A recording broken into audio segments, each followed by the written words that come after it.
보도의 진실과 시청자의 진심을 알아봅니다. YTN 뉴스 FM 열린 라디오 YTN 아나운서 유다원입니다.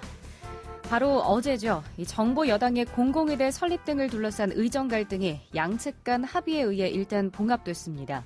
의대생들까지 집단적으로 반발하고 나섰던 이번 사안 어떻게 보셨습니까? 특히 이번 주에는 대통령의 SNS 글이 의료 집단 간 갈등을 유발한다, 의사들을 우회적으로 비난한 것 아니냐 이런 논란으로도 불거졌는데요.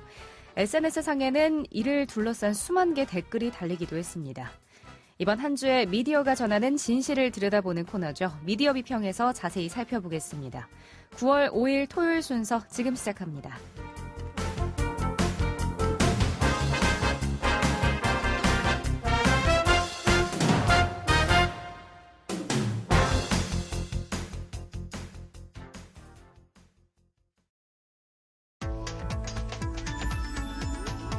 미디어가 전하는 이슈에 대한 다양한 분석과 팩트체크까지 바로 보고 뒤집어 보고 꼭꼭 씹어보기 위한 미디어 비평 프로그램 열린 라디오 YTN. 한 주간 뉴스를 꼭꼭 씹어보는 시간 미디어 비평입니다. 조수진 국민대 겸임교수 전화 연결돼 있습니다. 교수님 안녕하십니까? 네, 안녕하세요. 예, 코로나19의 태풍에 이번에 전공의들의 파업까지 참 어수선한 시국이었습니다. 네. 최근 장기간 이어진 코로나 방역으로 지친 간호사들을 격려했던 문재인 대통령의 SNS 글이 있었는데 이게 편가르기 논란에 휩싸였죠. 네. 지난 2일 문재인 대통령이 SNS를 통해서 의료 현장을 묵묵히 지키고 있는 간호사분들을 위로하며 그 헌신과 노고에 깊은 감사와 존경의 마음을 드린다고 밝혔습니다. 네. 정말 고생 많으시거든요, 우리 간호사분들이. 예. 그래서 코로나 현장에서도 정말 많이 애쓰고 계시고요. 지금 의료 공백에도 힘들게 일하고 있는 건 사실입니다. 그래서 대한간호사협회가 지난달 27일에 의료인의 윤리적인 책임을 저버리는 진료 거부 즉각 중단하라라는 성명을 내고 비판을 하기도 했습니다. 그만큼 상황이 어렵다는 건데요. 그런데 이제 문 대통령의 메시지를 다루는 언론들은 이제 조금 다른 프레임으로 바라본다라는 생각이 저는 좀 들었습니다. 네. 오히려 언론이 갈등을 조장하고 있는 게 아닌가라는 생각이 드는데요.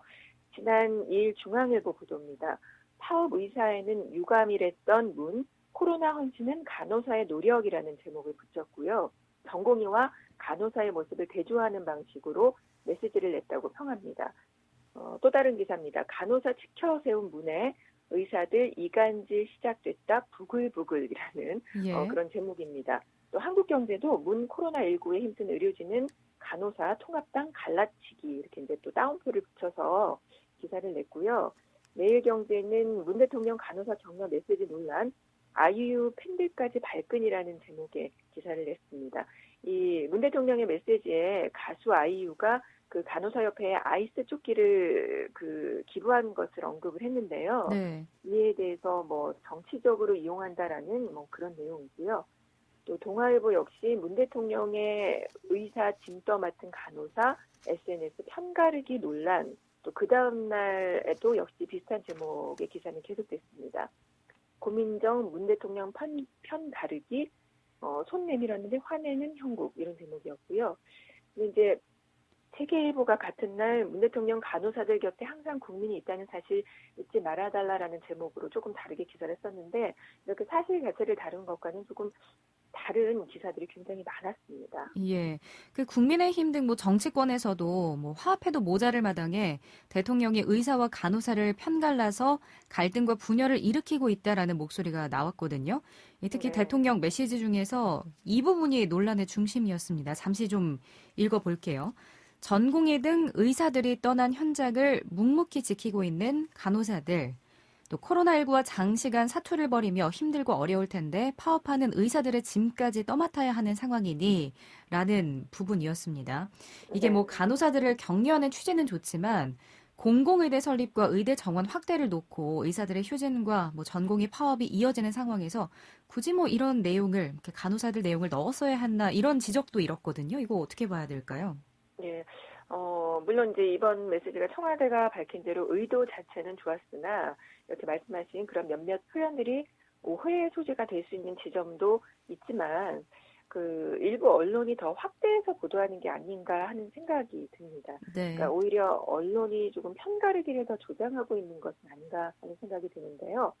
또 그 간호사협회 성명 그리고 이번 간호사의 격려 메시지와 관련된 언론의 논란 부추기기를 보면서 또 하나 이제 생각해 보게 되는 지점이 있는데요. 간호사도 의료인이자 방역의 한 축을 담당하고 있는데 사실 이제 그동안 그들의 목소리는 언론에서 잘 다루지 않았습니다. 우리가 이 부분도 좀 생각하고 넘어가면 좋겠습니다. 네네. 지난 2일 기자협회보 기사 내용인데요. 코로나19 국면을 통해 저널리스트들이 간호사를 더 많이 인터뷰해야 한다라는 제언이 다시금 조명받고 있다라는 제목의 기사입니다. 이게 이제 영미권에서 연구된 그 연구지만 우리도 참고할 만한 내용인데요. 미국 하버드대 쇼렌스타인 센터의 저널리스트 리소스가 지난달 13일에 의료 관련 신문사들을 분석한 2018년 연구를 인용해서 의료 저널리스트가 간호사를 더 인터뷰해야 하는 이유라는 글을 게재했다고 하는데요. 네. 의료 인력 중에 이제 숫자가 가장 많은 직군임에도 간호사가 전문 직업으로 언급되거나 또 사진으로 나오는 경우가 적고 특별히 이제 정책과 관련해서는 인용된 사례가 없다라고 밝히고 있습니다.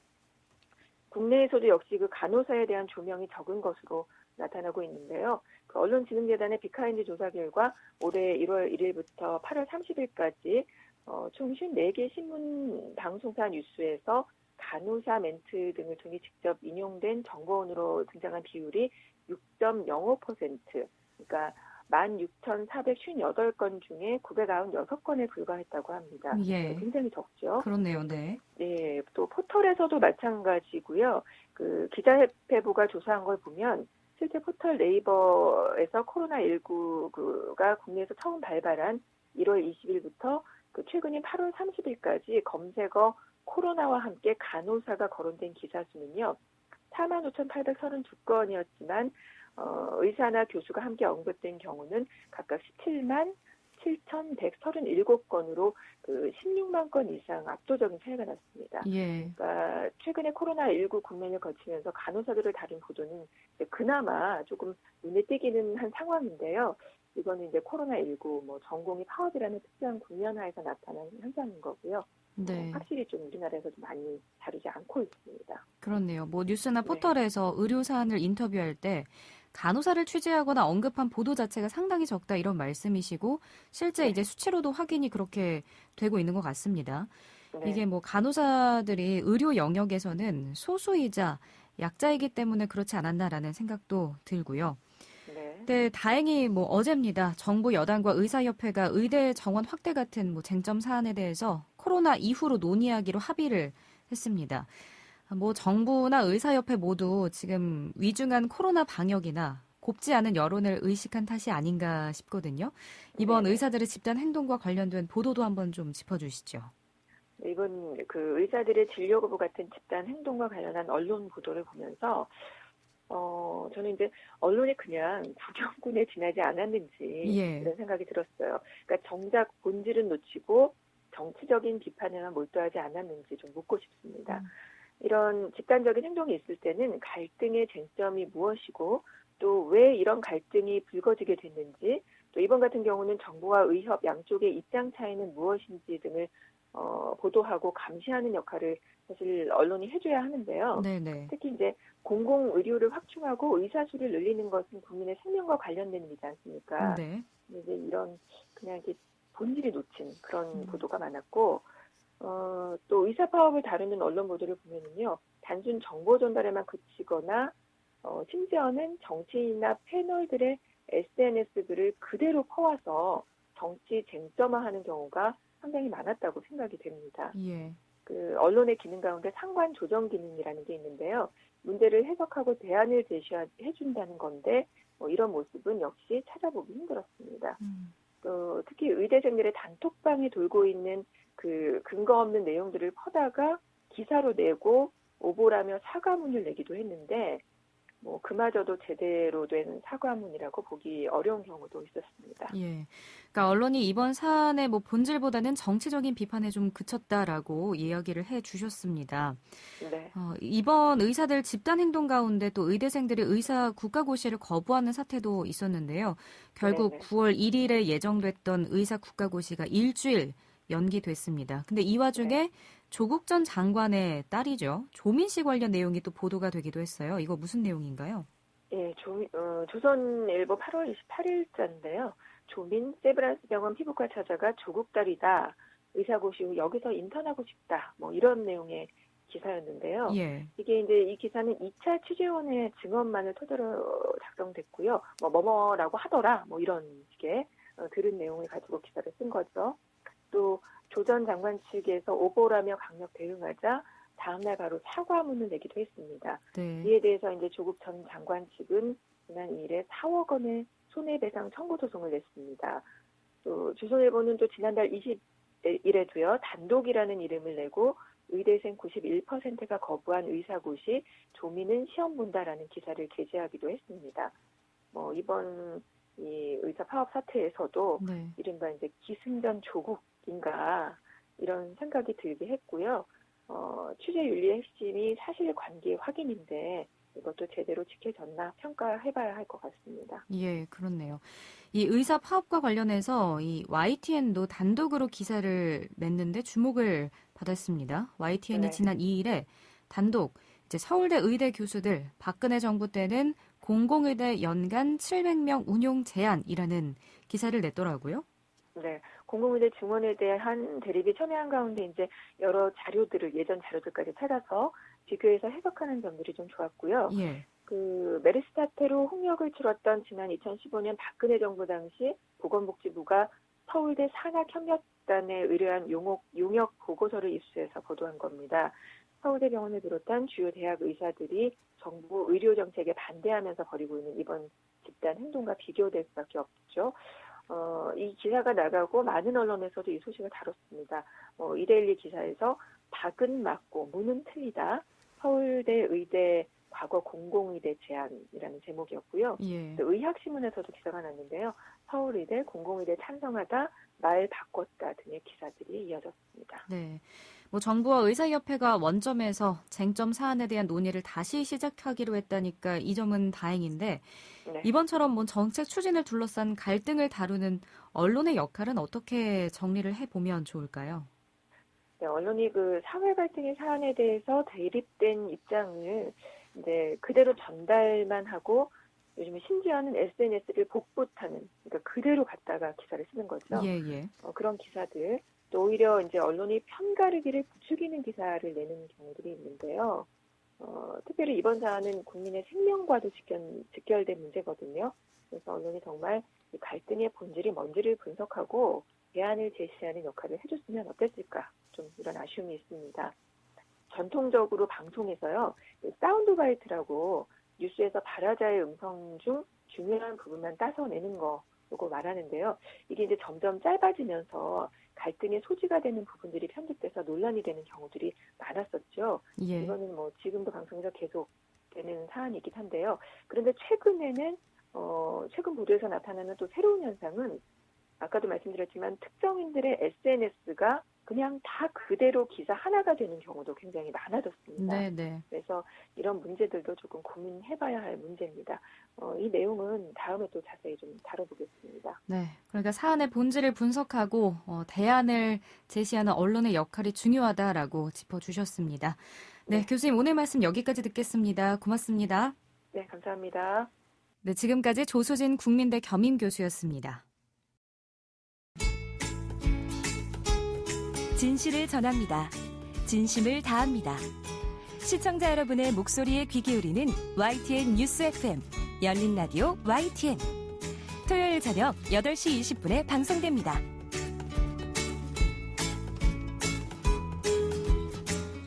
한 주간 YTN 라디오에서 방송된 프로그램들을 모니터링하고 평가해보는 시간입니다. 오늘은 박은하 시청자평가원 전화 연결돼 있습니다. 안녕하세요. 네, 안녕하세요. 네, 이번 주에는 어떤 프로그램 모니터링 하셨나요? 네, 이번 주는 YTN 라디오를 활기차게 밝혀주는 예능 프로그램이죠. 안보라 이현웅의 어서옵쇼에 대해서 살펴보았습니다. 네, 평일 낮 12시부터 2시까지 방송되는 프로그램이죠. 뉴스 채널에서 듣기 쉽지 않은 에너지와 웃음으로 한낮의 활력소 역할을 하는 어서옵쇼 프로그램인데 어떻게 들으셨나요? 네, 먼저 8월 27일 목요일에 진행되었던 꼰스트라모스의 직장 생활에 대해 말씀드리고 싶습니다. 이 코너는 흔히들 꼰대라고 하죠. 구태의연한 사고방식을 타인에게 강요하는 사람을 접한 사연에 대해서 이야기 나누면서 그런 사람에 대처하는 법이라든지 그런 사람이 되지 않는 법이라든지 일종의 꼰대에 대한 해결책과 예방책들을 재미있게 이야기하며 풀어나가는 형식의 코너인데요. 듣는데 너무 공감이 가요. 그리고 마치 제 이야기를 듣는 것 같아요 등 청취자들의 문자들이 이어졌습니다. 네. 그만큼 청취자들의 호응과 반응이 상당히 좋은 코너라고 생각하는데요. 이유는 청취자들의 많은 공감을 불러일으키고 청취자들이 직접 참여하여 해결책을 제시해주기도 하는 등 함께 소통할 수 있는 라디오의 장점을 최대한 살리는 코너이기 때문이라는 생각이 들었습니다. 네. 또 주제를 세분화한 것이 또 하나의 장점이기도 하다는 생각인데요.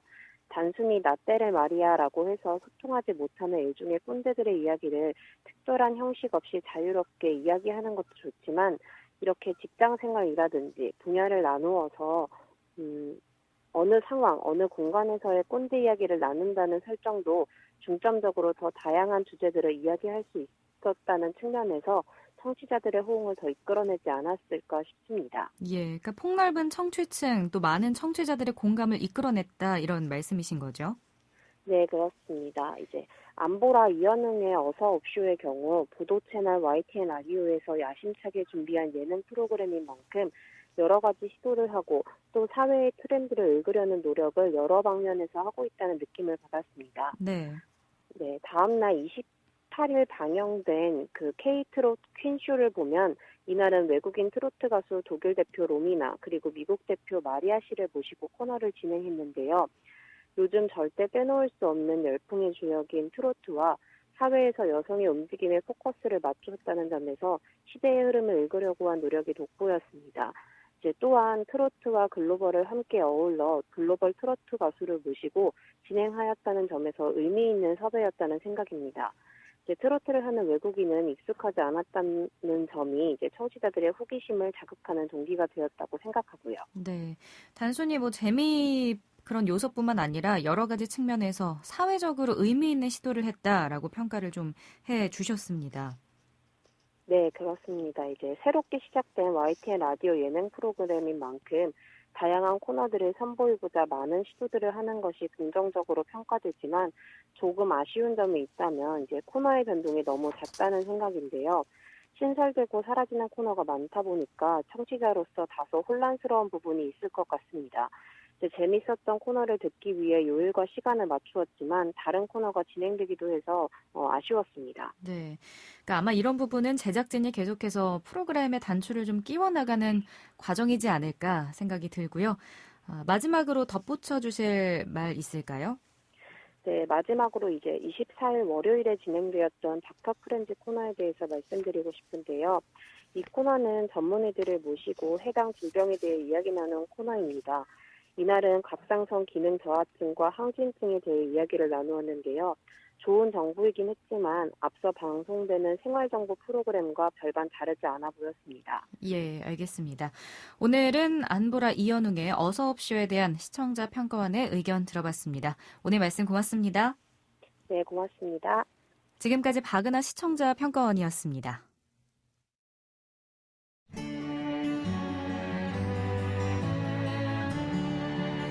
더불어 사는 세상, 함께 살아가기 위한 공동체의 가치와 나눔의 의미를 생각해봅니다. 열린 라디오 YTN.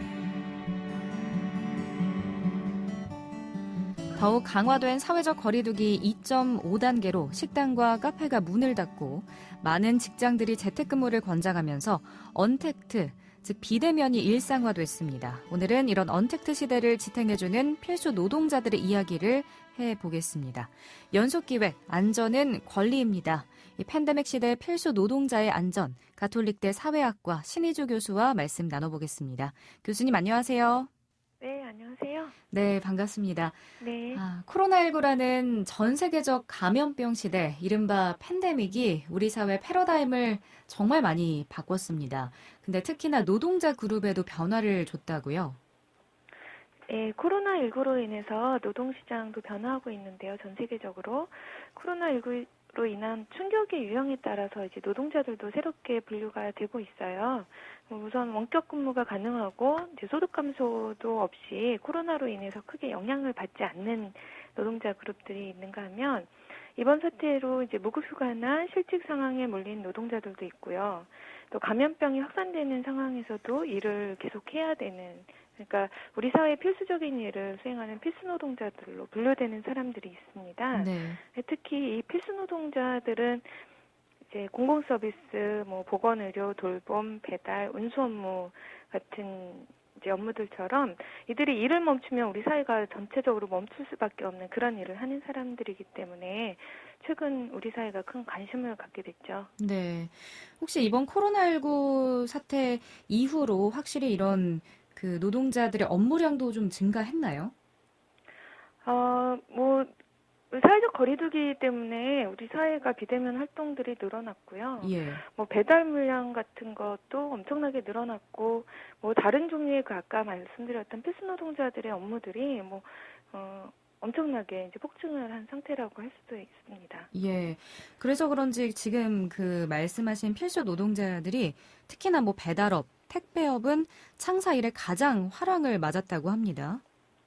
네네. 그 배달 물량이 특히나 이제 모든 사람들이 이제 피부로 느낄 수 있는 종류의 그런 이제 업무량 증가라고 할 수 있는데요. 네. 네, 올 상반기에 이제 택배 노동자 1인당 평균 업무량이 작년에 비해서 1.5배 정도 증가를 했어요. 그리고 예. 배달 업무라는 거 말고도 우리는 이제 눈에 보이는 건 배달 업무지만 택배 그 업무에는 물류 창고 일이 있거든요. 네네. 그래서 그 중에 입출고 업무가 이제 너무 힘들고 또 회사 측에 의한 노동 통제도 워낙 심해서 이제 오래 버티기 어려운 업무라고들 하는데요. 배달이 폭증하는 만큼 입출고 업무도 엄청 증가했죠. 그래서 예. 당연히 그분들 노동 강도도 더 높아지고 밀집 환경 속에서 감염병 예방을 위한 수칙을 제대로 지킬 여유도 없는 상황입니다. 네. 그래서 지난 5월에 있었던 쿠팡 부천 물류센터 집단 감염 사태가 있었는데 이런 코로나 시대 필수 노동자들이 역설적으로 감염병의 위험, 노동 환경의 위험 속에 맨몸으로 노출될 수 있다는 걸 보여준 사례였던 것 같거든요. 그렇죠. 우리나라 전자상거래 업체들에 고용된 노동자들은 대부분 계약직이나 이제 소위 단기 알바라고 하는 일용직, 이런 비정규직 노동자들이고요. 네. 이렇게 업체에 고용된 사람들과는 이제 구분되는 고용 형태로 건당 수수료를 이제 3,000원, 2,000원 받고 배달 일을 하는 특수고용직이 있어요. 예. 쿠팡 부천 물류센터의 경우에는 직접 고용된 정규직은 전체 노동자들의 3%가 채 안 되고요. 나머지는 전부 비정규직이에요. 네네. 이 사람들은 정규직이 아니기 때문에 그 감염병 사태 이전에도 그 재해 위험이 정규직들에 비해서 훨씬 높았거든요. 예. 특수고용직 배달원들도 거의 보호 장치 없이 이렇게 배달 업무를 수행을 하고 있었고요. 근데 코로나19 이후에 이제 업무가 폭증한 상황에다가 회사도 방역 수칙 제대로 지키지 않고 노동자들도 감염에 취약한 근무 환경에 놓여 있다 보니까 이중적으로 재난 상황을 맞이하게 된 거죠. 네. 그러니까 업무량은 늘었는데 위험에는 더 많이 노출이 됐다 이런 말씀이신 거죠? 그렇죠. 네. 특히 강화된 사회적 거리두기로 재택 시간이 길어지면서 간단한 식사나 카페 메뉴부터 편의점 물품까지도 집으로 배달시키는 게 일상화 됐습니다. 이에 따라 각 배달 플랫폼 업체들이 배달 인력들한테 태풍이 와도 배달해주면 인센티브를 지급하거나 배달료를 인상하겠다 이런 구인 프로모션을 실시하고 있습니다. 그러니까 이게 정작 배달 노동자들의 안전은 외면한다라는 지적도 나오고 있어요. 그렇죠. 굉장히 심각한 안전 불감증의 일종이라고 볼 수 있는데요. 예. 어쨌든 업체들은 이제 이윤을 위해서 태풍이나 이런 자연재해, 무슨 감염병 상황, 이런 상황에서, 가능하면 이제 매출을 줄이지 않기 위해서 이제 하게 되는 프로모션인데 네네. 그 일단 폭증한 주문만큼 기본적으로 택배 노동자들 재해도 증가해 있는 상태거든요. 그래서 평소보다 이제 장시간 일해야 되고 늘어난 주문 소화하려면 신호위반, 과속 이런 운행을 하게 되고 사고도 자주 발생을 하고요. 네. 그럼 어떤 배달원들의 이야기를 들어보면 감염병 상황에서 이제 배달 갔더니 격리자나 아니면 확진 후에 병원 이송 대기자와 대면 결제를 했다 이런 사람들도 많아요. 네. 그리고 올 상반기에 이제 택배 노동자들의 재해가 작년보다 50% 가까이 늘어났고요. 그 중에는 이제 12명이 과로사로 사망을 하셨죠. 네. 요즘에 이제 부족한 배달원을 모집하는 프로모션이 굉장히 많은데요. 택배 업체들 전자상거래 업체들이 굉장히 많은데요. 그 코로나 감염뿐만이 아니라 이렇게 자연재해도 많아지는 상황인데 그들에 대한 안전 대책은 거의 없어요. 그래서 예. 한두 개의 업체에서 보고된 바에 의하면 배달비 인상, 안전배달료라고 하는 배달비 인상, 포장 주문을 유도하는 수준 이 정도의 대응만 이루어지고 있고요. 대부분의 업체는 대안 자체를 내놓고 있지 않습니다. 예. 그러니까 코로나19라는 감염병 재난으로부터 자연재해로부터 시민들의 안전을 지킨다는 명분이 도리어 택배나 배달 노동자들을 안전하지 못한 상황으로 내몰고 있다는 생각이 드네요. 그렇죠. 어떤 사람들은 이제 편리해졌지만 어떤 사람들은 더 큰 위험에 이제 몰린 건데요. 네. 원래도 우리나라 비정규직 노동자들의 산업재해가 매우 높은 수준이에요. 그래서 코로나19는 이제 재난의 열악한 노동 환경을 극적으로 드러내는 기폭제가 된 거고요. 예. 지난 8월 18일에 쿠팡발 코로나19 피해자 지원대책위원회 기자회견이 있었는데 그 피해자들의 증언을 들어보면 이제 안전복, 안전화 이런 물건들을 공동으로 사용하고 이렇게 툭 던져놓으면은 필요한 사람들이 가져다 쓰고 무슨 이런 닦거나 하는 그런 위생 관리도 전혀 안 되고 있고요. 예. 그다음에 감염병이 확산되고 있는데도 이제 밀집 환경에서 다닥다닥 붙어서 2인 1조로 좁은 데서 이제 일을 할 수밖에 없고, 심지어는 확진자가 난 후에도 회사에서 노동자들한테 그 사실을 제대로 알리지를 않아서 며칠 동안 사람들이 그걸 모르고 있었던 상황이라고 해요. 그래서 네네. 결국 같은 작업장에서 152명의 확진자가 나오게 된 결과를 초래한 거죠. 네. 그러니까 정부가 사회적 거리두기를 강력히 시행하면서 직접 시장이나 식당, 카페에 방문하기보다는 집으로 배달을 시켜 먹어라라고 권하고는 있는데 배달 노동자나 이 업계 종사자를 위한 사회적 보호책이 없다라는 지적도 있어요. 좀 전에 안전 대책이 없다라고도 말씀을 해주셨고요. 네. 보면은 이제 질병관리본부에서는 보통 코로나19 이제 방역 수칙으로 근로자들은 아프면 출근하지 말고 집에서 3, 4일 쉬어라 이렇게 이제 강조를 하고 네네. 있잖아요. 근데 비정규 노동자들처럼 이제 노동 조건이 근로 조건이 불안한 분들은 이 수칙을 지키기가 굉장히 어려워요. 아플 때 이제 집에서 쉬는 기간만큼 소득이 감소하고 예. 임금도 좀 높지도 않은 수준이고요. 쉬고 나서 직장에 복귀하고 나면 얼마 있다 계약 종료로 이제 실직을 하게 될 가능성이 정규직보다 아주 크고요. 실제로 한 조사에 의하면 이제 코로나19로 인해서 실직한 비정규 노동자들이 정규직 노동자들의 비율보다 6배에서 7배까지 이제 더 크다고 이제 그렇게 보고를 했는데요. 네. 이거 고용 보장이 이제 이루어지지 않는 제도들 때문이에요. 그래서 재난 상황에서 이런 사람들의 소득 보장이나 고용 유지를 도와줄 수 있는 상병 수당 제도나 법정 유급병가 제도 이런 것들이 우리나라에는 없고 OECD 국가들 중에 미국하고 우리나라만 지금 없는 수준이에요. 예. 실업에 대한 지원 제도도 고용보험제의 실업급여가 유일한데 이 혜택을 받을 수 있는 고용보험 가입자들은 전체 우리나라 취업자들의 절반이 채 안 되는 수준입니다. 예. 그러니까 실제로도 택배나 배달 노동자들이 아플 때 집에서 쉬거나 휴가를 자유롭게 가지는 못하는 상황인 거잖아요, 지금도. 그렇죠. 거의 가장 큰 거는 이제 소득 감소 때문이라고들 말씀을 하시죠. 예. 알겠습니다. 이번 코로나19 사태를 통해서 나 하나쯤이야 어때? 라는 그런 꼼수가 감염병을 피해갈 수 없다는 걸 좀 알게 됐죠. 그렇기에 이렇게 일터에서 취약한 안전 사각지대로 내몰리는 노동자들의 안전이 반드시 그들만을 위해서가 아니라 우리 모두를 위해서 지켜져야 할 것 같다라는 생각이 듭니다. 이를 위해서는 어떤 것들이 좀 필요하다고 보십니까? 사실 중대한 재난 상황에서 국가적 재난 상황에서 피해를 개인의 책임으로 돌려서는 안 됩니다. 예. 어떤 사람들에게는 당연하고 쉽게 여겨지는 이제 수칙들이 지킬 수 없는 상황이 있는 사람들도 굉장히 많아요. 그래서 결국은 환경의 개선이 이루어져야 된다는 얘기죠. 근데 쿠팡 부천물류센터 경우만 보더라도 그 이후에 제대로 환경 개선이 이루어지지 않고 있어요. 아주 미미한 수준에서의 개선만 이루어졌고요. 그래서 예.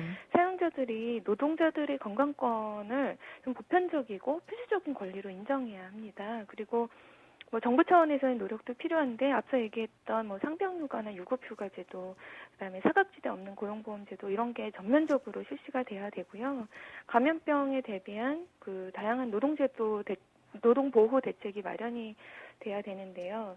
최근에 이제 서울시 성동구의회에서는 필수 노동자 보호 및 지원에 관한 조례 이것이 가결이 됐어요. 그 내용을 보면 아직은 미흡하지만 필수 노동자들의 근로조건 개선을 비롯해서 그들에 대한 보호와 자원 제공 같은 이제 사항들을 좀 명시를 하고 있거든요. 예. 늦었지만 정부 차원에서도 좀 구체적이고 적극적인 보호책들을 빨리 마련해야 될 거라고 생각합니다. 네. 그러니까 환경 개선도 이루어져야 하고 인식도 바뀌어야 하고 관련해서 정부의 안전 대책도 얼른 마련이 됐으면 하는 그런 바람입니다. 네, 교수님 오늘 말씀 여기까지 듣겠습니다. 고맙습니다. 예, 감사합니다. 지금까지 카톨릭대 사회학과 신희주 교수였습니다. 열린 라디오 YTN 9월 5일 토요일 순서 여기서 마치겠습니다. 저희 프로그램은 YTN 라디오 홈페이지와 YTN 라디오 애플리케이션 그리고 유튜브와 팟빵을 통해서도 다시 들으실 수 있습니다.